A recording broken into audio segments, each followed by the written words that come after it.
హైదరాబాద్లో జరిగింది cricket match కాదు, యుద్ధమే. అక్కడ పరుగులు వరదలై ప్రవహించాయి, రికార్డులు తిరగరాయబడ్డాయి. రెండు టీములు కలిసి ప్రేక్షకుల కళ్లు చెదిరేలా 38 సిక్స్లు కొట్టాయి. ఇది ఒక కొత్త రికార్డు. రెండు టీములు చేసిన మొత్తం రన్స్ కలిపి 523. ఇది మరో కొత్త రికార్డు. సన్ రైజర్స్ తరపున మొట్టమొదటి బ్యాటింగ్ దిగిన ట్రావిస్ హెడ్ 18 పరుగుల్లోనే 50 రన్స్ క్రాస్ చేశాడు.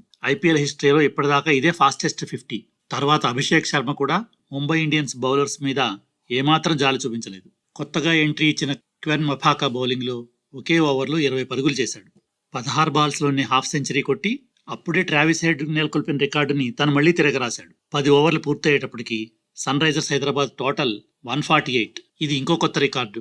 ఐపీఎల్లో ఇప్పటిదాకా ఏ టీము 10 ఓవర్లో 148 పరుగులు చేరుకోలేదు. ఇక క్లాసెన్ అయితే 80 పరుగులు చేసి నాట్అవుట్గా నిలిచాడు.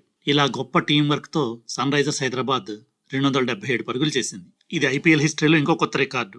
ఇక ముంబై ఇండియన్స్ కూడా ఏమాత్రం తీసిపోకుండా తన చేజింగ్ ప్రారంభించింది. ఇషాన్ కిషన్, రోహిత్ శర్మ కలిసి 3.2 ఓవర్లోనే 56 పరుగులు చేశారు. టీముకు గొప్ప ప్రారంభాన్ని అందించారు. క్రమంగా ఇన్నింగ్స్ ప్రోగ్రెస్ అయ్యే కొద్దీ ట్రాక్ బౌలర్స్కి ఫేవర్ చేయడం మొదలుపెట్టింది. కమ్మిన్స్, జయదేవ్ ఇద్దరూ కూడా దీన్ని తమ అడ్వాంటేజ్గా మలుచుకున్నారు. చివరికి ముంబై ఇండియన్స్ 5 వికెట్లు కోల్పోయి 246 పరుగులతో సరిపెట్టుకోవాల్సి వచ్చింది. చివరికి sunrisers Hyderabad Mumbai Indians పై 31 పరుగుల తేడాతో గెలిచింది. ఈ మ్యాచ్లో ఇన్ని 4లు, ఇన్ని 6లు, ఎన్నో కొత్త రికార్డులు ఫ్యాన్స్కి మాత్రం గొప్ప ఫెస్టివల్గా హాజరైన అనుభూతి కలిగించింది.